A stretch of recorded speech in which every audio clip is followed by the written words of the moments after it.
میں اپنی لگاتار ناکامیوں سے ٹوٹ چکا تھا اور اپنا گھر چھوڑ کر ہمیشہ کے لیے شہر سے جا رہا تھا۔ سامان باندھتے ہوئے مجھے اپنے مرحوم والد کا ایک پرانا صندوق ملا۔ اس میں کوئی جائیداد کے کاغذات نہیں تھے، بلکہ ایک موٹی سی ڈائری تھی جس کے پہلے صفحے پر میری بچپن کی تصویر لگی تھی، اور اس کے نیچے سرخ روشنائی سے ایک ایسا راز لکھا تھا جسے پڑھ کر میرے رونگٹے کھڑے ہو گئے، کیونکہ میں نے بازار میں اپنی دکان کے تختے گرائے اور ان پر بھاری تالے لگا دیے۔ مالک مکان کو دکان کی چابیاں دینے کے بعد میں پیدل ہی اپنے محلے کی طرف چل پڑا۔ یہ میری مسلسل چوتھی کاروباری ناکامی تھی جس نے میری تمام جمع پونجی ختم کر دی تھی۔ میں نے سب سے پہلے کپڑے کا کارخانہ لگایا جس میں نے 20 مزدور رکھے تھے، لیکن خریدار نہ ملنے کی وجہ سے وہ کارخانہ 6 ماہ بعد ہی بند کرنا پڑا۔ اس کے بعد میں نے غلے کی تجارت شروع کی، گندم اور چاول کا ذخیرہ کیا، لیکن وہ سارا غلہ خراب ہو گیا اور مجھے وہاں بھی بھاری نقصان اٹھانا پڑا۔ میری تیسری کوشش لکڑی کے فرنیچر کا کام تھا، جس میں نے لکڑی خریدی، کرسیاں اور میزیں بنوائیں، لیکن وہ بھی بازار میں نہ بک سکیں۔ اور آخر کار میں نے پھلوں کی منڈی میں کام شروع کیا، جہاں میرا سارا پھل خراب ہو گیا اور مجھے اپنا مکان بیچ کر لوگوں کا قرض اتارنا پڑا۔ میں نے دکان کا تالا بند کرنے سے پہلے اندر کا سارا کچرا صاف کیا اور پرانے حساب کی کاپیاں ردی والے کو بیچ دیں۔ ردی والے نے مجھے صرف 50 روپے دیے، جو میں نے اپنی جیب میں رکھ لیے۔ اس کے بعد میں سیدھا اس آدمی کے پاس گیا جس سے میں نے آخری بار رقم لی تھی، اور اسے اپنی گھڑی دے کر حساب برابر کیا۔ میں بازار سے نکل کر کچی سڑک پر آیا اور وہاں سے محلے کی طرف مڑ گیا۔ راستے میں دودھ والے کی دکان تھی۔ میں نے وہاں رک کر اس کا پچھلے مہینے کا بل ادا کیا اور اس سے رسید لے کر پھاڑ دی۔ محلے میں داخل ہوتے ہی میں نے سب سے پہلے پڑوسی کا وہ برتن واپس کیا جو میں نے 2 دن پہلے مانگا تھا۔ میں نے اپنے کمرے کا تالا تو کھولا اور اندر داخل ہوا اور دروازہ اندر سے بند کر لیا۔ کمرے میں ہر طرف میرا سامان بکھرا پڑا تھا۔ میں نے سب سے پہلے مٹی کے گھڑے سے ایک گلاس پانی نکالا اور اسے پی کر گلاس واپس میز پر رکھ دیا۔ میں نے اپنا بستر گول کیا اور اسے رسی سے باندھ کر ایک طرف رکھ دیا، کیونکہ وہ میں نے مکان مالک کو دینا تھا۔ میں نے کمرے کی صفائی شروع کی اور جھاڑو لگا کر سارا گرد و غبار باہر نکال دیا۔ اس کے بعد میں نے لکڑی کی پرانی الماری کے دروازے کھولے جس میں میرے گنے چنے کپڑے لٹک رہے تھے۔ میں نے ایک ایک کر کے کپڑے اتارے۔ میں نے سب سے پہلے اپنی سفید قمیض کو تہہ کیا اور اسے اپنے سفر کے بڑے تھیلے میں رکھ دیا۔ اس کے بعد میں نے اپنی 3 شلواریں نکالیں اور انہیں بھی تہہ کر کے تھیلے میں ترتیب سے رکھ دیا۔ میں نے الماری کے نچلے حصے سے اپنے سردیوں کے کپڑے نکالے، جن میں 2 موٹے کوٹ اور ایک چادر شامل تھی، اور انہیں تھیلے کے ایک طرف دبا کر رکھ دیا۔ میں نے اپنی واسکٹ کو بھی صاف کیا اور اسے تہہ کر کے سفر کے تھیلے میں رکھ دیا۔ میرے پاس ایک تولیہ تھا، میں نے اسے بھی تھیلے کی سائیڈ والی جیب میں ڈال دیا۔ میں نے کمرے کے کونے میں پڑی لکڑی کی میز کی دراز کھولی اور اس میں سے اپنے تمام ضروری کاغذات نکالے۔ میں نے ان کاغذات کو ایک پلاسٹک کے لفافے میں ڈالا اور انہیں تھیلے کی اندرونی جیب میں محفوظ کر دیا۔ میرے پاس اب صرف وہی کپڑے اور سامان تھا جو اس ایک تھیلے میں آ سکتا تھا۔ میں نے بستر کے نیچے سے اپنے پرانے جوتے نکالے، انہیں ایک کپڑے سے صاف کیا اور ایک الگ لفافے میں ڈال کر تھیلے کے سب سے نچلے حصے میں رکھ دیا۔ میں نے اپنی کنگھی اور شیشہ میز سے اٹھایا اور انہیں ایک چھوٹے لفافے میں بند کر کے تھیلے میں رکھ دیا۔ میں نے اپنے ناخن تراشے اور دوائیاں بھی اسی لفافے میں ڈال دیں۔ میرے پاس کچھ پرانے خطوط تھے، میں نے انہیں نکالا اور ایک ایک کر کے انہیں پڑھنے کی بجائے سیدھا تھیلے کے اندرونی حصے میں لے جا کے رکھ دیا۔ میں نے کمرے میں موجود لکڑی کی ایک ٹوٹی ہوئی کرسی کو اٹھا کر دیوار کے ساتھ لگا دیا۔ میں نے اپنے جوتے صاف کرنے والا برش اور پالش بھی تھیلے میں رکھ لی۔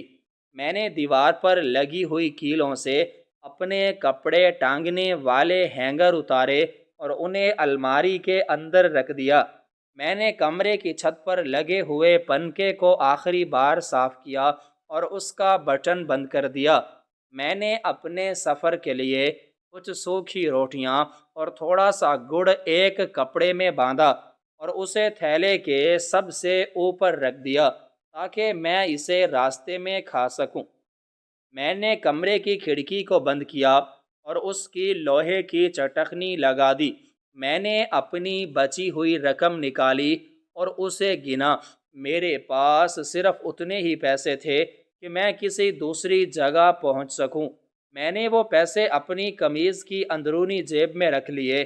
میں نے اپنے سفر کے تھیلے کی زنجیر کو کھینچ کر بند کیا اور اسے فرش پر سیدھا کھڑا کر دیا۔ میں نے کمرے کے فرش پر پڑا ہوا کوڑا ایک کونے میں جمع کیا اور میز کو کپڑے سے صاف کر دیا۔ میں نے ایک بار پھر پورے کمرے کے ہر کونے پر نظر دوڑائی۔ الماری بالکل خالی ہو چکی تھی اور میز پر کوئی ایک بھی چیز باقی نہیں تھی۔ میں نے دیوار پر لگی گھڑی کی طرف دیکھا۔ دوپہر کے 3 بج چکے تھے اور مجھے شام ہونے سے پہلے اس شہر کی حد سے باہر نکلنا تھا۔ میں نے اپنے تمام دوستوں اور جاننے والوں سے ملنے کا ارادہ ترک کر دیا تھا کیونکہ کسی نے بھی برے وقت میں مجھے رقم دینے سے انکار کر دیا تھا۔ میں نے اپنا سارا وقت اس شہر میں لگا دیا تھا اور اب میرے پاس مزید وقت نہیں تھا۔ میں نے دروازے کی طرف قدم بڑھائے اور اپنا بوجھل تھیلا اٹھا کر اپنے کندھے پر رکھ لیا۔ میں نے کمرے کی روشنی کا بٹن دبایا اور باہر نکل کر دروازے پر لگا تالا لگا دیا۔ میں نے چابی مکان مالک کے دروازے کے نیچے سے اندر پھینک دی۔ میں نے اپنے کندھے پر تھیلے کا بوجھ محسوس کیا اور گلی سے باہر کی طرف قدم بڑھا دیے۔ میں نے مڑ کر ایک بار بھی اپنے کمرے کی طرف نہیں دیکھا۔ میں سیدھا چلتا رہا اور بڑی سڑک پر آ گیا۔ میں اپنی لگاتار ناکامیوں سے مکمل طور پر ٹوٹ چکا تھا۔ میں نے اپنا گھر چھوڑ دیا تھا اور میں ہمیشہ کے لیے شہر سے جا رہا تھا۔ سامان باندھتے ہوئے میں نے حقیقت کو تسلیم کر لیا تھا۔ میں جا رہا تھا کیونکہ اب یہاں میرے لیے کچھ نہیں بچا تھا۔ میں دروازے کی چوکھٹ پار کرنے ہی والا تھا کہ اچانک میرے ذہن میں ایک خیال آیا کہ میں نے اپنی لکڑی کی پرانی الماری کے سب سے نچلے حصے کو بالکل نہیں دیکھا تھا، جہاں اکثر پرانا اور فالتو سامان پڑا رہتا تھا۔ میں نے اپنے کندھے سے سفر کا بھاری تھیلا اتارا اور اسے واپس فرش پر رکھ دیا۔ میں نے دروازے کا تالا دوبارہ کھولا اور کمرے کے اندر واپس آ گیا۔ کمرے میں اب بھی وہی اداسی اور خاموشی تھی۔ میں سیدھا اس پرانی لکڑی کی الماری کی طرف گیا جس کے پٹ میں نے کچھ دیر پہلے بند کیے تھے۔ الماری کا سب سے نچلا تہخانہ زمین کے بالکل ساتھ لگا ہوا تھا اور اس کا لکڑی کا دروازہ نمی کی وجہ سے پھول کر سخت ہو چکا تھا۔ میں نے فرش پر بیٹھ کر اس دروازے کے دستے کو مضبوطی سے پکڑا اور اپنی پوری طاقت سے اسے اپنی طرف کھینچا، لیکن وہ اپنی جگہ سے بالکل بھی نہ ہلا۔ میں نے اپنے دونوں ہاتھ دستے پر رکھے اور اپنے پاؤں الماری کے نچلے حصے پر ٹکا کر ایک بار پھر زور لگایا۔ اس باریک زوردار آواز پیدا ہوئی اور لکڑی کا وہ پرانا دروازہ کھل گیا۔ اندر بے تحاشا اندھیرا تھا اور مٹی میں جالوں کی بو آ رہی تھی۔ میں نے اپنا ہاتھ اندر ڈالا تو مجھے محسوس ہوا کہ وہاں کوئی بہت بھاری اور ٹھنڈی چیز پڑی ہے۔ میں نے غور سے اندر دیکھنے کی کوشش کی، لیکن روشنی کم ہونے کی وجہ سے مجھے کچھ صاف دکھائی نہیں دے رہا تھا۔ میں اپنی جگہ سے اٹھا اور کمرے کی کھڑکی کو دوبارہ کھول دیا تاکہ باہر کی روشنی اندر آ سکے۔ کھڑکی کھلتے ہی روشنی کی ایک کرن سیدھی الماری کے اس نچلے خانے میں پڑی اور میں نے دیکھا کہ وہاں ایک پرانا لوہے کا صندوق رکھا ہوا تھا۔ یہ وہی صندوق تھا جو میرے ابا جان استعمال کیا کرتے تھے، اور ان کے انتقال کے بعد سے یہ اسی جگہ پڑا ہوا تھا۔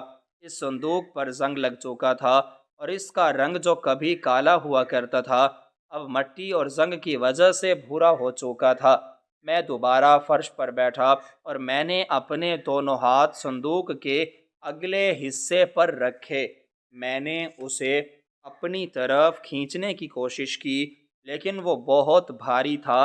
ایسا لگ رہا تھا جیسے اس کے اندر بہت سا لوہا یا پتھر بھرے ہوئے ہوں۔ میں نے الماری کے اندر مزید ہاتھ ڈالا اور صندوق کے دائیں طرف لگے ہوئے لوہے کے کڑے کو پکڑ لیا۔ میں نے اس کڑے کو پکڑ کر زور سے کھینچا تو صندوق تھوڑا سا آگے کی طرف کھسکا۔ اس کے فرش پر رگڑ کھانے سے ایک عجیب سی کرخت آواز پیدا ہوئی جس نے کمرے کی خاموشی کو توڑ دیا۔ میں نے اب اپنا دوسرا ہاتھ صندوق کے بائیں طرف والے کڑے پر ڈالا اور ان دونوں کڑوں کو ایک ساتھ پکڑ کر پوری طاقت سے اپنی طرف کھینچا۔ صندوق دھیرے دھیرے الماری کے اس تنگ خانے سے باہر آنے لگا۔ اس پر جمی ہوئی سالوں پرانی مٹی فرش پر گرنے لگی۔ میں مسلسل زور لگاتا رہا، یہاں تک کہ صندوق کا آدھا حصہ الماری سے باہر آ گیا۔ میں نے ایک لمبا سانس لیا اور اپنی جگہ سے اٹھ کھڑا ہو گیا۔ میں نے اپنے ہاتھوں پر لگی ہوئی مٹی کو اپنی قمیض سے صاف کیا اور صندوق کو پوری طرح باہر نکالنے کے لیے اس کے پیچھے کی طرف گیا۔ میں نے اپنے پاؤں فرش پر مضبوطی سے جمائے اور صندوق کو پیچھے سے دھکا دینا شروع کیا۔ صندوق فرش پر رگڑ کھاتا ہوا الماری سے مکمل طور پر باہر آ گیا اور کمرے کے بالکل درمیان میں آ کر رک گیا۔ میں نے صندوق کے چاروں طرف چکر لگایا اور اسے غور سے دیکھا۔ اس کی لمبائی تقریباً 3 فٹ اور چوڑائی 2 فٹ کے قریب تھی۔ اس کے اوپر والے ڈھکن پر مٹی کی ایک موٹی تہہ جمی ہوئی تھی اور اس کے کونوں پر لگے ہوئے لوہے کے قبضے زنگ سے بھر چکے تھے۔ صندوق کے بالکل سامنے والے حصے پر ایک بڑا پیتل کا تالا لگا ہوا تھا جو وقت گزرنے کے ساتھ کالا پڑ چکا تھا اور اس پر بھی زنگ کے نشانات واضح تھے۔ میں نے سوچا کہ اس مٹی کو صاف کیا جائے۔ میں نے اپنا سفر کا تھیلا کھولا اور اس میں سے وہ پرانا تولیہ نکالا جو میں نے تھوڑی دیر پہلے اس میں رکھا تھا۔ میں نے اس تولیے کو صندوق کے اوپر والے ڈھکن پر مارنا شروع کیا۔ مٹی اڑ اڑ کر میری آنکھوں اور ناک میں جانے لگی۔ میں نے کھانسنا شروع کر دیا، لیکن میں نے صندوق کو صاف کرنا نہیں چھوڑا۔ میں نے تولیے سے صندوق کے چاروں کونوں کو رگڑ رگڑ کر صاف کیا۔ پھر میں نے سامنے والے حصے کو صاف کیا جہاں تالا لگا ہوا تھا۔ میں نے تالے پر جمی ہوئی مٹی کو اپنے انگوٹھے سے رگڑ کر اتارا۔ اب پیتل کا وہ تالا بہت چمکنے لگا تھا۔ صندوق کے اوپر والے ڈھکن پر کچھ ابھرے ابھرے پھول بنے ہوئے تھے جو اب مٹی ہٹنے کے تھوڑے واضح ہو گئے تھے۔ میں نے تولیے کو ایک طرف لا کے پھینک دیا اور فرش پر صندوق کے بالکل سامنے بیٹھ گیا۔ میں نے پیتل کے اس بھاری تالے کو اپنے ہاتھ میں لیا۔ وہ تالا بہت ٹھنڈا اور وزنی تھا۔ میں نے تالے کو الٹ پلٹ کر دیکھا۔ اس کے نیچے کی طرف چابی ڈالنے کی جگہ بنی ہوئی تھی۔ میں نے سوچا کہ اس کی چابی کہاں ہو سکتی ہے۔ میں اپنی جگہ سے اٹھا اور دوبارہ اس لکڑی کی الماری کی طرف گیا۔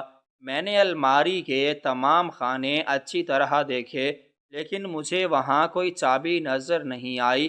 میں نے کمرے کے کونے میں پڑی لکڑی کی میز کی دراز کو بھی کھول کر دیکھا، جس میں سے میں نے اپنے کاغذات نکالے تھے۔ میں نے اس دراز کا کونا کونا چھان مارا، لیکن وہاں بھی کوئی چابی نہیں تھی۔ میں نے اپنے سفر کے تھیلے کو بھی دوبارہ کھولا اور اپنے پرانے خطوط اور کاغذات والے لفافے کو چیک کیا کہ شاید چابی ان کے درمیان رکھی ہو، لیکن مجھے وہاں سے بھی کچھ نہ ملا۔ میں کمرے کے فرش پر ادھر ادھر دیکھنے لگا کہ شاید چابی کہیں گر گئی ہو، لیکن فرش بالکل صاف تھا۔ میں واپس صندوق کے پاس آ کر بیٹھ گیا اور میں نے اس تالے کو زور سے اپنی طرف کھینچا کہ شاید وہ ٹوٹا ہوا ہو اور کھل جائے، لیکن تالا اپنی جگہ پر مضبوطی سے بند تھا۔ میں نے صندوق کے ڈھکن کو دونوں ہاتھوں سے پکڑ کر اوپر کی طرف اٹھانے کی کوشش کی، لیکن تالے کی وجہ سے ڈھکن اپنی جگہ سے بالکل نہیں ہلا۔ میں نے صندوق کے پیچھے لگے ہوئے لوہے کے قبضوں کو چیک کیا کہ شاید ان کو کھول کر صندوق کا ڈھکن اتارا جا سکے، لیکن وہ قبضے اتنے پرانے اور زنگ آلود تھے کہ ان کو کھولنا ممکن نہیں تھا۔ میں صندوق کے پاس بیٹھا سوچنے لگا کہ اب کیا کیا جائے۔ مجھے شہر سے نکلنے کی جلدی تھی اور میرے پاس وقت بہت کم تھا۔ سورج ڈھلنے والا تھا اور مجھے رات ہونے سے پہلے سفر شروع کرنا تھا۔ میں نے سوچا کہ اس صندوق کو یہیں چھوڑ دوں اور اپنا راستہ لوں، کیونکہ میرے پاس اسے ساتھ لے جانے کا کوئی طریقہ نہیں تھا۔ یہ بہت بھاری تھا اور میرے سفر کے تھیلے میں اس کے لیے کوئی جگہ نہیں تھی۔ لیکن دوسری طرف میرے ذہن میں یہ سوال بھی گردش کر رہا تھا کہ آخر میرے ابا جان نے اس صندوق میں ایسا کیا چھپا رکھا تھا جسے انہوں نے اتنے بڑے اور بھاری تالے سے بند کیا تھا۔ میرے ابا جان کے پاس کوئی سونا یا چاندی نہیں تھا اور نہ ہی ان کے پاس کوئی بہت بڑی جائیداد تھی جس کے کاغذات وہ اس میں رکھتے۔ ان کی زندگی تو بہت سادہ تھی اور وہ ہمیشہ محنت مزدوری کر کے ہی گھر چلاتے تھے۔ پھر اس صندوق میں کیا ہو سکتا ہے؟ یہ سوال مجھے بار بار تنگ کر رہا تھا۔ میں نے اپنے ماضی کے بارے میں سوچنا شروع کیا۔ جب ابا جان زندہ تھے تو وہ اکثر اس صندوق کو اپنے بستر کے قریب رکھتے تھے اور کسی کو اس کے پاس جانے کی اجازت نہیں دیتے تھے۔ میں نے کبھی ان کو اس صندوق کو کھولتے ہوئے نہیں دیکھا تھا۔ وہ ہمیشہ اس کی چابی اپنے گلے میں ایک کالے دھاگے کے ساتھ لٹکا کر رکھتے تھے۔ جب ان کا انتقال ہوا تو وہ چابی بھی ان کے ساتھ ہی دفن ہو گئی تھی اور کسی نے اس صندوق کی طرف کوئی توجہ نہیں دی تھی۔ میں نے صندوق کے ڈھکن پر اپنا ہاتھ پھیرا اور لوہے کی اس ٹھنڈک کو محسوس کیا۔ میرا دل کہہ رہا تھا کہ اس کے اندر ضرور کوئی ایسی چیز ہے جس کا تعلق مجھ سے ہے یا پھر میرے خاندان سے ہے۔ میں نے اپنی مسلسل ناکامیوں کے بارے میں سوچا کہ کیسے میں نے ہر کام میں نقصان اٹھایا اور کیسے مجھے اپنا سب کچھ بیچنا پڑا۔ کیا اس صندوق میں کوئی ایسا راز تھا جو میری ان ناکامیوں کی وجہ بن سکتا تھا؟ کیا اس میں میرے ابا جان کی کوئی آخری نشانی تھی جسے دیکھ کر مجھے کچھ سکون مل سکتا تھا؟ میں نے اپنے سفر کے بارے میں سوچا کہ میں ایک نامعلوم منزل کی طرف جا رہا ہوں جہاں میرا کوئی نہیں ہے اور مجھے نہیں معلوم کہ میری زندگی کا اگلا قدم کیا ہوگا۔ میں نے صندوق کو بغور دیکھا اور میں اپنی جگہ سے اٹھا اور کمرے کے کونے میں پڑی ہوئی لکڑی کی اس ٹوٹی ہوئی کرسی کے پاس گیا جسے میں نے تھوڑی دیر پہلے دیوار کے ساتھ لگایا تھا۔ میں نے اس کرسی کی ایک مضبوط ٹانگ کو پکڑا اور اسے زور سے دیوار کے ساتھ مارا لکڑی ٹوٹنے کی آواز آئی اور کرسی کا وہ حصہ میرے ہاتھوں میں آ گیا۔ میں نے اس لکڑی کے ٹکڑے کو ایک ہتھیار کے طور پر استعمال کرنے کا ارادہ کیا۔ میں واپس صندوق کے پاس آیا اور میں نے اس لکڑی کے ٹکڑے کو پیتل کے تالے کے کڑے کے اندر ڈالنے کی کوشش کی، لیکن تالے کا کڑا بہت تنگ تھا اور لکڑی کا ٹکڑا اس کے اندر نہیں جا رہا تھا۔ میں نے اس لکڑی کے ٹکڑے کو ایک طرف پھینک دیا، کچھ اور تلاش کرنے لگا۔ میں نے کھڑکی کی طرف دیکھا جس کی لوہے کی چٹخنی میں نے خود بند کی تھی۔ میں کھڑکی کے پاس گیا اور میں نے اس لوہے کی چٹخنی کو پوری طاقت سے کھینچ کر نکالنے کی کوشش کی، لیکن وہ لکڑی کے فریم میں مضبوطی کے ساتھ جڑی ہوئی تھی۔ میں نے اپنے ہاتھوں سے اسے موڑنے کی کوشش کی، لیکن وہ بہت سخت لوہا تھا۔ میں ناکام ہو کر واپس صندوق کے پاس آ گیا۔ میں نے اپنے تھیلے کے اندر ہاتھ ڈالا اور اس میں موجود سامان کو ٹٹولنا شروع کیا۔ میرے ہاتھ میں ناخن تراش آیا جو کہ بہت چھوٹا تھا اور اس سے تالا نہیں ٹوٹ سکتا تھا۔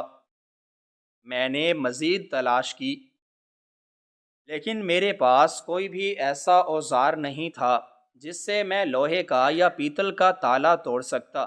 میں نے ایک بار پھر تالے کو ہاتھ میں لیا اور اسے زور سے ہلایا۔ میں نے سوچا کہ اگر میں کسی بھاری چیز سے اس تالے پر ضرب لگاؤں تو شاید یہ ٹوٹ جائے۔ میں نے کمرے کے فرش پر نظر دوڑائی۔ مجھے دیوار کے قریب ایک درمیانے سائز کا پتھر نظر آیا جو شاید مکان کی تعمیر کے وقت وہاں رکھا گیا تھا۔ میں نے جا کر وہ پتھر اٹھا لیا۔ وہ پتھر کافی بھاری تھا اور میرے ہاتھ میں پوری طرح فٹ آ رہا تھا۔ میں نے صندوق کے پاس آ کر گھٹنوں کے بل فرش پر بیٹھنے کی پوزیشن لی۔ میں نے اپنے بائیں ہاتھ سے تالے کو مضبوطی سے پکڑا اور اسے صندوق کے سامنے والے حصے پر رکھا تاکہ اس پر ضرب لگائی جا سکے۔ میں نے اپنے دائیں ہاتھ میں پکڑے ہوئے اس بھاری پتھر کو ہوا میں بلند کیا۔ میری سانسیں تیز ہو رہی تھیں اور میرے ماتھے پر پسینہ آ چکا تھا۔ میں نے اپنے ابا جان کے اس پرانے صندوق کی طرف دیکھا جس میں برسوں کا راز دفن تھا اور جس کی وجہ سے میں نے اپنا سفر روکا تھا۔ میں نے ایک لمبا سانس لیا اور اپنے کندھوں کو ڈھیلا چھوڑا۔ میں نے پتھر کو مضبوطی سے پکڑا اور اپنی پوری طاقت جمع کی۔ میں نے اپنے ذہن میں ان تمام سوالوں کو لایا جو مجھے پریشان کر رہے تھے اور میں نے اپنی تمام تر توجہ اس تالے پر مرکوز کر دی۔ مجھے ہر صورت اس صندوق کے اندر موجود چیز کو دیکھنا تھا اور میں نے اپنا ہاتھ پیچھے کی طرف کھینچا تاکہ پتھر کو پوری طاقت سے تالے پر مار سکوں۔ میں نے اپنے اندر کی ساری بے چینی اور تجسس کو اس پتھر کی ضرب میں شامل کرنے کا ارادہ کر لیا تھا۔ میں نے تالے پر نشان باندھا اور اسے کھولنے کا فیصلہ کیا۔ میں نے اپنے دائیں ہاتھ میں پکڑے ہوئے اس بھاری پتھر کو پوری طاقت کے ساتھ اس پیتل کے پرانے تالے پر مارا۔ پتھر اور پیتل کے ٹکرانے سے ایک آواز پیدا ہوئی، لیکن تالا نہیں ٹوٹا۔ میں نے دوبارہ پتھر کو پیچھے کی طرف کھینچا اور دوسری بار پہلے سے بھی زیادہ زور لگا کر تالے کے درمیانی حصے پر ضرب لگائی۔ اس بار تالے کا کڑا تھوڑا سا ٹیڑھا ہو گیا، لیکن وہ اب بھی صندوق کے ساتھ جڑا ہوا تھا۔ میں نے ہار نہیں مانی اور مسلسل پتھر سے تالے پر وار کرتا رہا۔ میرے ہاتھوں میں درد شروع ہو گیا اور پسینہ میری آنکھوں میں جا رہا تھا، لیکن میں نے پتھر مارنا نہیں چھوڑا۔ پانچویں یا چھٹی ضرب پر تالے کا کڑا اپنی جگہ سے ہل گیا اور اس کے اندر موجود لوہے کی چھوٹی سی سلاخ ٹوٹ گئی۔ میں نے پتھر کو فرش پر پھینک دیا اور اپنے دونوں ہاتھوں سے اس ٹوٹے ہوئے تالے کو کھینچ کر صندوق سے الگ کر دیا۔ تالا کافی گرم ہو چکا تھا۔ میں نے اسے دور پھینک دیا اور صندوق کے سامنے بالکل سیدھا ہو کر بیٹھ گیا۔ میں نے صندوق کے بھاری ڈھکن کو دونوں کناروں سے مضبوطی سے پکڑا اور اسے اوپر کی طرف اٹھانا شروع کیا۔ صندوق کے پچھلے حصے میں لگے ہوئے زنگ آلود قبضوں سے ایک انتہائی تیز اور کرخت آواز پیدا ہوئی۔ ڈھکن بہت بھاری تھا اور اسے پورا کھولنے کے لیے مجھے اپنا سارا زور لگانا پڑا۔ آخر کار ڈھکن پیچھے کی طرف جا کر دیوار کے ساتھ ٹک گیا اور صندوق کا اندرونی حصہ میرے سامنے آ گیا۔ صندوق کے اندر ایک عجیب سی بند اور پرانی ہوا کی بو تھی۔ میں نے جلدی سے اندر جھانکا۔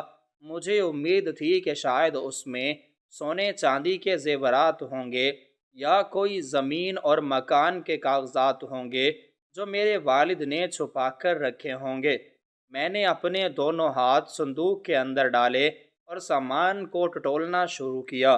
صندوق کی دیواروں کو اندر سے ہاتھ لگا کر چیک کیا کہ شاید ان کے پیچھے کوئی خفیہ خانہ بنا ہوا ہو، لیکن وہ لوہے کی سیدھی دیواریں تھیں۔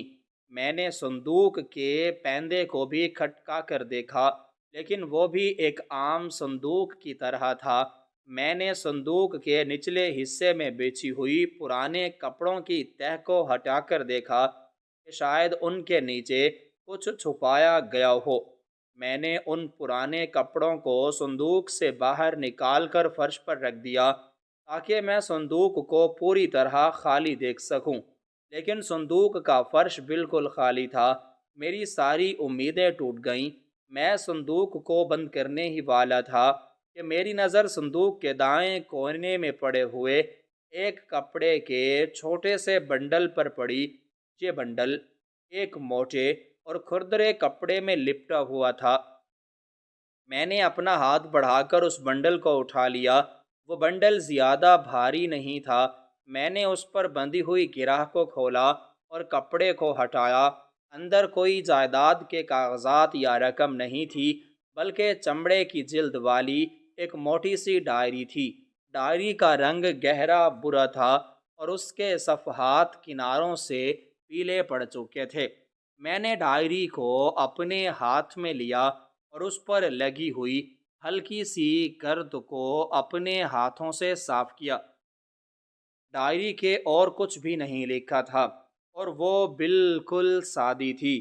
ڈائری کے صفحات بہت موٹے تھے اور ایسا لگ رہا تھا کہ اس میں بہت کچھ لکھا گیا ہے۔ میں نے ڈائری کی پشت کو بھی دیکھا، وہ بھی بالکل صاف تھی۔ میں نے اپنی انگلیوں سے ڈائری کی جلد کو چھوا، وہ کافی پرانی محسوس ہو رہی تھی۔ میں نے ڈائری کو کھولنے سے پہلے اس کا وزن محسوس کیا۔ وہ عام ڈائریوں کی نسبت کافی بھاری تھی۔ میں نے صندوق کو وہیں چھوڑ دیا اور ڈائری کو لے کر کھڑکی کے پاس آ گیا تاکہ باہر کی روشنی میں اسے اچھی طرح دیکھ سکوں۔ میں نے ڈائری کو اپنے بائیں ہاتھ میں پکڑا اور دائیں ہاتھ سے اس کا پہلا صفحہ احتیاط سے کھولا تاکہ پرانا کاغذ پھٹ نہ جائے۔ صفحہ کھلتے ہی میری نظر سب سے پہلے صفحے کے بالکل درمیان میں لگی ہوئی ایک تصویر پر پڑی۔ میں نے اس تصویر کو غور سے دیکھا۔ وہ ایک چھوٹے بچے کی تصویر تھی جو ایک لکڑی کے کھلونے کے ساتھ کھیل رہا تھا۔ میں نے اس تصویر کو پہچان لیا۔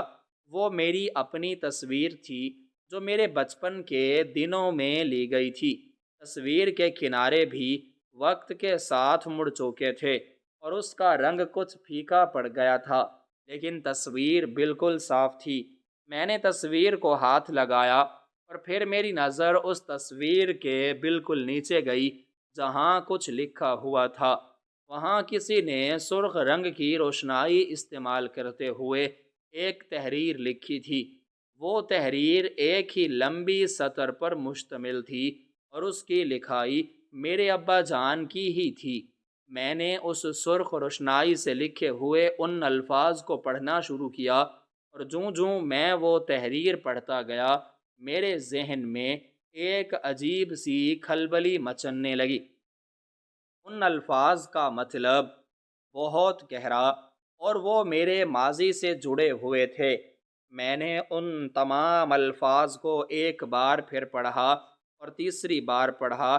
میں نے اس سرخ روشنائی سے لکھی ہوئی تحریر پر اپنی نظریں جمائے رکھیں اور میرے دماغ میں ایک دھماکہ سا ہوا، کیونکہ اس میں واضح طور پر لکھا تھا کہ میری زندگی کی ہر ناکامی میرے والد کی خریدی ہوئی تھی۔ انہوں نے صاف الفاظ میں لکھا تھا کہ میں نے ان تمام لوگوں کو پیسے دیے تھے جنہوں نے میرے کاروبار میں مجھے دھوکہ دیا اور مجھے نقصان پہنچایا، تاکہ میں گر جاؤں اور میری دولت ختم ہو جائے، کیونکہ میرے اندر کا بڑھتا ہوا غرور اور تکبر مجھے ایک اچھا انسان نہیں رہنے دے رہا تھا۔ اور انہوں نے مزید لکھا تھا کہ میری اصلی کامیابی کا راستہ اس ڈائری کے بالکل آخری صفحے پر موجود ہے۔ میں نے ان الفاظ کو بار بار پڑھا اور مجھے اپنے ارد گرد کی ہر چیز گھومتی ہوئی محسوس ہوئی۔ میرے ہاتھوں کی گرفت ڈھیلی پڑ گئی اور وہ بھاری ڈائری میرے ہاتھوں سے چھوٹ کر فرش پر گر گئی۔ ڈائری گرنے کی آواز سے میں چونک گیا۔ میں نے اپنے دونوں ہاتھ اپنے سر پر رکھ لیے اور میرے ماتھے پر پسینے کے قطرے نمودار ہونے لگے۔ میری سانسیں بہت تیز ہو چکی تھیں اور مجھے ایسا لگ رہا تھا جیسے کمرے میں ہوا ختم ہو گئی ہو۔ میں نے کھڑکی سے باہر دیکھا، سورج غروب ہو رہا تھا اور شام کی تاریکی پھیل رہی تھی، لیکن میرے اندر اس سے بھی گہرا اندھیرا چھا گیا تھا۔ میں فرش پر گرا ہوا وہ پرانا تالا اور وہ بھاری پتھر دیکھ رہا تھا جس سے میں نے اس صندوق کو کھولا تھا۔ میں نے فرش پر پڑی اس ڈائری کو دوبارہ اٹھایا اور اس کے پہلے صفحے پر لکھی ہوئی اس سرخ تحریر کو اپنی انگلی پھیر کر محسوس کیا کہ شاید یہ کوئی وہم ہو، لیکن وہ سیاہی اور وہ لکھائی بالکل اصلی تھی، اور وہ میرے والد کے ہی ہاتھ کی لکھی ہوئی تھی۔ مجھے اپنے پچھلے 4 سالوں کی وہ تمام محنت اور وہ تمام تکلیفیں یاد آنے لگیں جو میں نے ایک کے بعد ایک کاروبار میں اٹھائی تھی۔ میں نے ڈائری کا پہلا صفحہ پلٹا اور دوسرے صفحے پر گیا۔ وہاں میرے والد نے تاریخ کے ساتھ پورا حساب لکھا ہوا تھا۔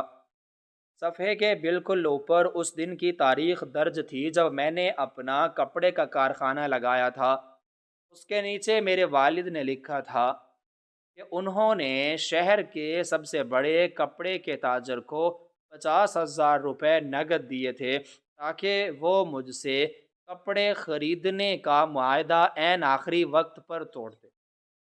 مجھے وہ دن پوری طرح یاد آ گیا جب اس تاجر نے میرے کارخانے کا سارا مال لینے سے مکمل انکار کر دیا، اور اس کی وجہ سے میرا سارا کپڑا کارخانے میں ہی پڑا رہ گیا تھا اور مجھے اپنے 20 مزدوروں کو ان کی اجرت دینے کے لیے اپنی دکان گروی رکھنی پڑی تھی۔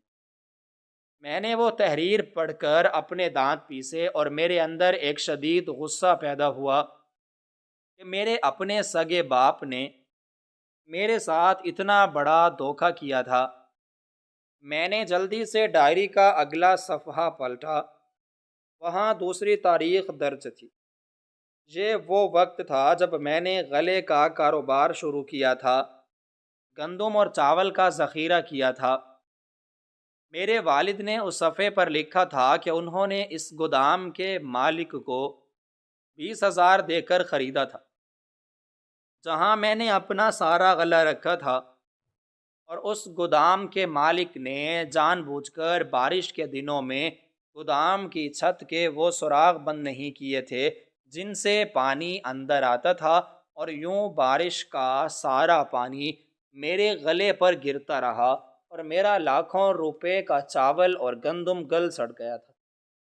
مجھے یاد آیا کہ جب میں نے گودام کے مالک سے اس نقصان کی شکایت کی تھی، اس نے کہا تھا کہ یہ قدرتی آفت ہے اور اس میں اس کا کوئی قصور نہیں، لیکن اب ڈائری کے صفحے پر لکھی ہوئی اس تحریر نے ثابت کر دیا تھا وہ کوئی قدرتی آفت نہیں تھی بلکہ میرے والد کی ایک سوچی سمجھی منصوبہ بندی تھی۔ میں نے غصے سے ڈائری کے اس صفحے کو مٹھی میں دبا کر مڑوڑنے کی کوشش کی، لیکن پھر میں رک گیا اور میں نے اگلا صفحہ پلٹا۔ تیسرے صفحے پر لکڑ منڈی کے اس ٹھیکیدار کا نام لکھا تھا جس سے میں نے لکڑی خریدی تھی۔ جب میں نے فرنیچر کا کام شروع کیا تھا، والد نے ڈائری میں واضح طور پر درج کیا تھا کہ انہوں نے اس ٹھیکیدار کو بھاری رقم دی تھی تاکہ وہ مجھے اندر سے کھوکھلی اور دیمک لگی ہوئی لکڑی فراہم کرے، جسے اوپر سے پالش کر کے نیا بنا دیا گیا تھا۔ جب میں نے اس لکڑی سے کرسیاں اور میزیں بنوا کر بازار میں بیچنے کے لیے بھیجیں تو چند ہی دنوں میں وہ فرنیچر ٹوٹنا شروع ہو گیا اور بازار میں میری ساکھ مکمل طور پر تباہ ہو گئی اور مجھے وہ سارا فرنیچر کوڑیوں کے بھاؤ بیچنا پڑا تھا۔ ڈائری کے چوتھے صفحے پر میری آخری کاروبار یعنی پھلوں کی منڈی کا ذکر تھا۔ میرے والد نے لکھا تھا کہ انہوں نے اس پر بردار گاڑی کے ڈرائیور کو 10,000 روپے دیے تھے جس نے میرے پھلوں کا سارا ذخیرہ دوسرے شہر لے کر جانا تھا۔ ڈرائیور نے راستے میں جان بوجھ کر گاڑی خراب ہونے کا بہانہ کیا اور 3 دن تک گاڑی سڑک کے کنارے کھڑی رہی، یہاں تک کہ شدید گرمی کی وجہ سے گاڑی میں موجود سارا پھل خراب ہو گیا اور جب وہ منڈی پہنچا تو سارا مال سڑ چکا تھا اور مجھے اپنا مکان بیچ کر لوگوں کا قرض اتارنا پڑا۔ میں نے ڈائری کے صفحات پلٹنا جاری رکھا اور ہر صفحے پر میرے والد نے میری ناکامی کی ایک نئی داستان لکھی تھی اور ہر ناکامی کے پیچھے ان کا اپنا ہاتھ تھا۔ انہوں نے ان تمام لوگوں کے نام اور وہ تمام رقمیں اس ڈائری میں درج کی تھیں جو انہوں نے مجھے تباہ کرنے کے لیے استعمال کی تھیں۔ میں یہ سب پڑھ کر سکتے میں آ گیا تھا۔ میرے دماغ میں یہ سوال گردش کر رہا تھا کہ کوئی باپ اپنے ہی بیٹے کے ساتھ ایسا سلوک کیسے کر سکتا ہے۔ میں نے ڈائری کے مزید کچھ صفحات پلٹے تو حساب کتاب کے بعد ایک طویل تحریر شروع ہو گئی۔ یہ تحریر بھی میرے والد نے ہی لکھی تھی۔ انہوں نے اس تحریر میں ان تمام وجوہات کا ذکر کیا تھا جن کی بنیاد پر انہوں نے یہ سب کیا تھا۔ انہوں نے لکھا تھا کہ جب میں نے اپنا پہلا کاروبار شروع کیا اور مجھے تھوڑا سا منافع ہوا تو میرے اندر تکبر اور غرور پیدا ہو گیا تھا۔ میں نے غریب لوگوں اور اپنے مزدوروں کے ساتھ برا سلوک کرنا شروع کر دیا تھا۔ انہوں نے ایک واقعہ لکھا تھا، جب میں نے اپنے کپڑے کے کارخانے میں ایک بوڑھے مزدور کو صرف اس بات پر دھکے دے کر باہر نکال دیا تھا کہ اس سے غلطی سے ایک کپڑے پر رنگ گر گیا تھا اور میں نے اس کی پوری مہینے کی مزدوری کاٹ لی تھی۔ والد نے لکھا تھا کہ اس دن اس بوڑھے مزدور کے آنسوؤں نے انہیں یہ فیصلہ کرنے پر مجبور کر دیا تھا کہ مجھے سبق سکھانا ضروری ہے۔ انہوں نے تحریر میں مزید لکھا تھا کہ وہ مجھے ایک کامیاب تاجر تو دیکھنا چاہتے تھے، لیکن اس سے پہلے وہ مجھے ایک انسان بنانا چاہتے تھے، اور غرور کے ساتھ انسان کبھی بھی بھلائی کے راستے پر نہیں چل سکتا۔ والد نے لکھا تھا کہ دولت نے مجھے اندھا کر دیا تھا اور میں اپنے رشتہ داروں اور غریب پڑوسیوں کو حقارت کی نگاہ سے دیکھنے لگا تھا، یہاں تک کہ میں اپنے والد کے سادہ لباس اور ان کے طرز زندگی کا بھی مذاق اڑانے لگا تھا۔ میں نے ان کے منع کرنے کے باوجود اپنے گھر کے پرانے اور وفادار ملازم کو نکال دیا تھا، صرف اس لیے کہ وہ میرے سامنے اونچی آواز میں بات کرتا تھا۔ انہوں نے اپنی ڈائری میں میرے وہ تمام الفاظ درج کیے تھے جو میں نے غصے اور تکبر میں اپنے غریب رشتہ داروں کو کہے تھے جب وہ مجھ سے مدد مانگنے آئے تھے اور میں نے انہیں دھتکار دیا تھا۔ انہوں نے لکھا تھا کہ اگر وہ مجھے اس راستے پر چلنے دیتے تو میں شاید بہت پیسہ کما لیتا، لیکن میں اپنی انسانیت مکمل طور پر کھو دیتا۔ اس لیے انہوں نے اپنی تمام جمع پونجی جو انہوں نے ساری زندگی مزدوری کر کے کمائی تھی، میری ناکامیاں خریدنے پر لگا دی، تاکہ میں اس غرور کی بلندی سے زمین پر گروں اور مجھے معلوم ہو کہ جب انسان کے پاس کچھ نہیں ہوتا اور جب وہ ہر طرف سے ہار جاتا ہے تو اس کی کیا کیفیت ہوتی ہے اور وہ کیسے دوسروں کے سامنے بے بس ہو جاتا ہے۔ میں نے یہ تمام باتیں پڑھیں تو میرے اندر کا سارا غصہ ایک دم سے ختم ہو گیا اور اس کی جگہ ایک شدید ندامت نے لے لی۔ مجھے اپنے ماضی کے وہ تمام مناظر یاد آنے لگے جب میں نے اپنی دولت کے نشے میں لوگوں کو ذلیل کیا تھا اور اپنے دوستوں کو حقیر سمجھا تھا۔ مجھے احساس ہوا کہ میں نے واقعی بہت زیادتیاں کی تھیں اور میرا وہ غرور مجھے ایک ظالم انسان بنا رہا تھا۔ میرے والد کی وہ تمام باتیں بالکل سچی تھیں۔ انہوں نے مجھے تباہ کرنے کے لیے نہیں بلکہ مجھے ایک نئی زندگی دینے کے لیے میرا سب کچھ چھینا تھا۔ انہوں نے میرا کاروبار تباہ کیا تاکہ میں ان لوگوں کا درد سمجھ سکوں جو غربت اور مجبوری کی زندگی گزارتے ہیں۔ ڈائری کے صفحات میرے ہاتھوں میں کانپ رہے تھے اور میری آنکھوں سے آنسو بہنے لگے تھے۔ وہ آنسو ڈائری کے پرانے صفحات پر گر کر ان کی سیاہی کو دھندلا کر رہے تھے، لیکن میرے دل پر لکھی ہوئی وہ سچائی اب کبھی نہیں مٹ سکتی تھی۔ میں نے کمرے کی دیواروں کی طرف دیکھا جو بالکل خالی تھیں۔ میرا سارا سامان بک چکا تھا، میرا مکان بک چکا تھا اور اب میرے پاس اس سفر کے تھیلے کے علاوہ اور کچھ نہیں تھا۔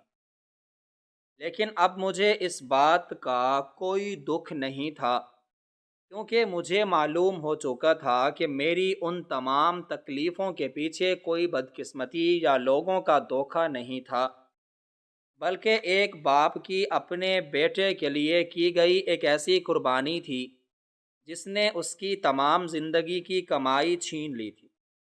میرے والد نے میرے لیے اپنا سب کچھ داؤ پر لگا دیا تھا تاکہ میں ایک اچھا انسان بن سکوں۔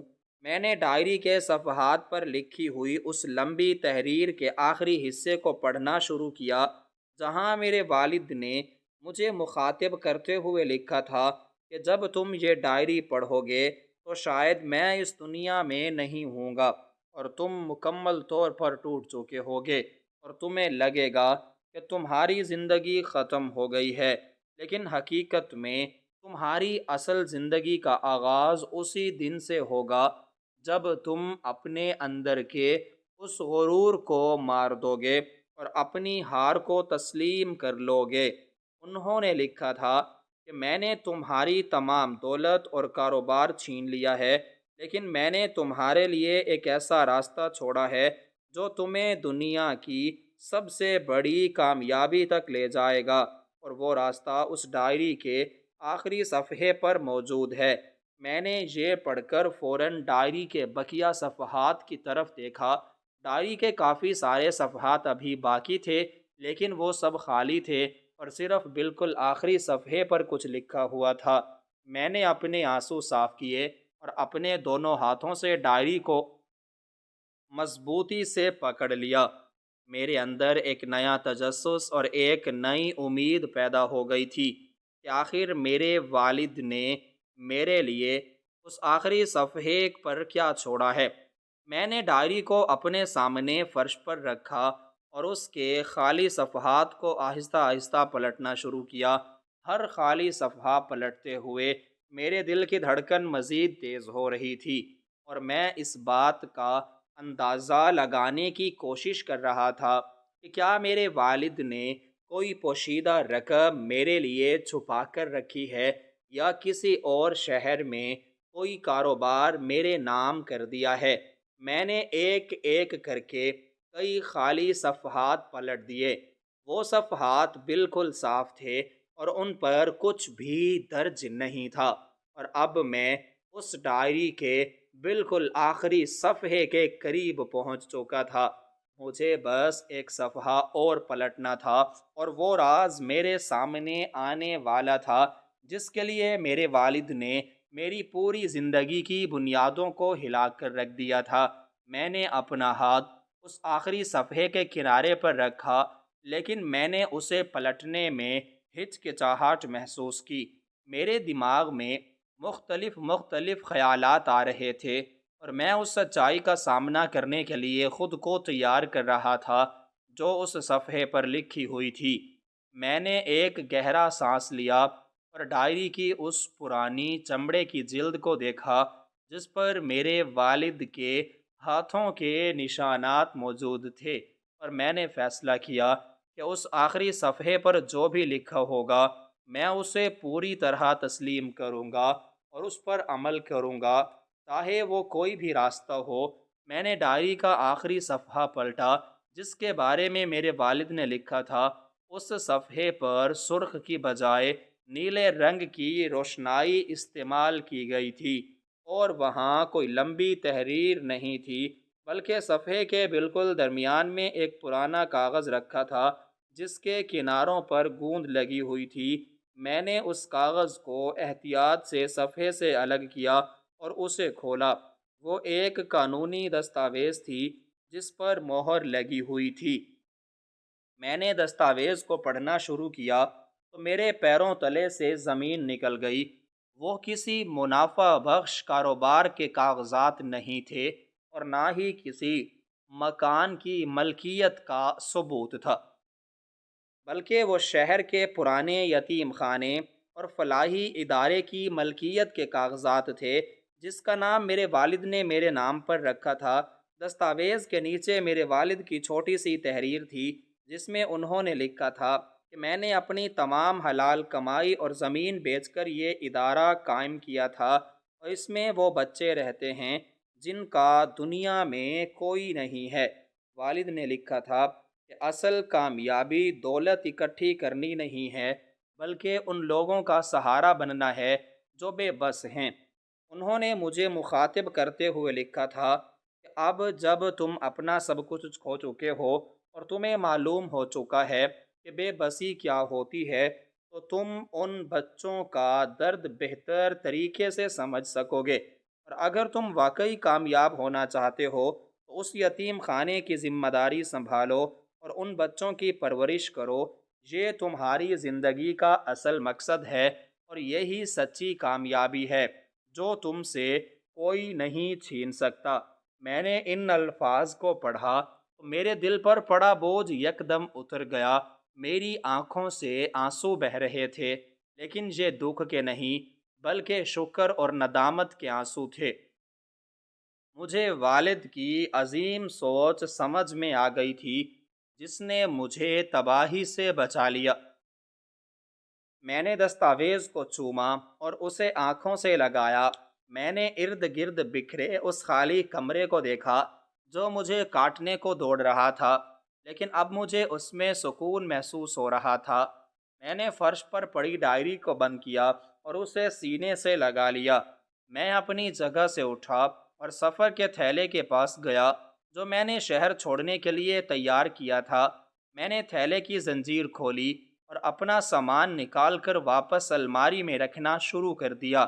میں نے کپڑے ترتیب سے لٹکائے اور کاغذات میں دراز میں رکھ دیے، اور میں نے اپنا بستر جو میں نے رسی سے باندھا تھا اسے کھولا اور دوبارہ چارپائی پر بچھا دیا۔ اب مجھے کسی نامعلوم منزل کی طرف نہیں بھاگنا تھا، اور نہ ہی مجھے یہ شہر چھوڑنا تھا۔ میرے والد محترم نے مجھے وہ راستہ دکھایا تھا جس کی مجھے تلاش تھی۔ میں نے دستاویز اور ڈائری ہاتھ میں پکڑی اور کمرے کے دروازے سے باہر نکل آیا۔ میں نے کمرے کو تالا نہیں لگایا کیونکہ میرے پاس چھپانے کے لیے کچھ نہیں تھا۔ میں سیدھا سڑک پر آیا اور اس راستے پر چل پڑا جو یتیم خانے کی طرف جاتا تھا۔ میرا دل مطمئن تھا، میں نے اپنی خریدی ہوئی ناکامی کو پیچھے چھوڑ دیا تھا، اور اب میں اپنی سچی کامیابی کی طرف جا رہا تھا۔ جہاں مجھے ان بچوں کا باپ بننا تھا اور یہی میری زندگی کا نیا آغاز تھا۔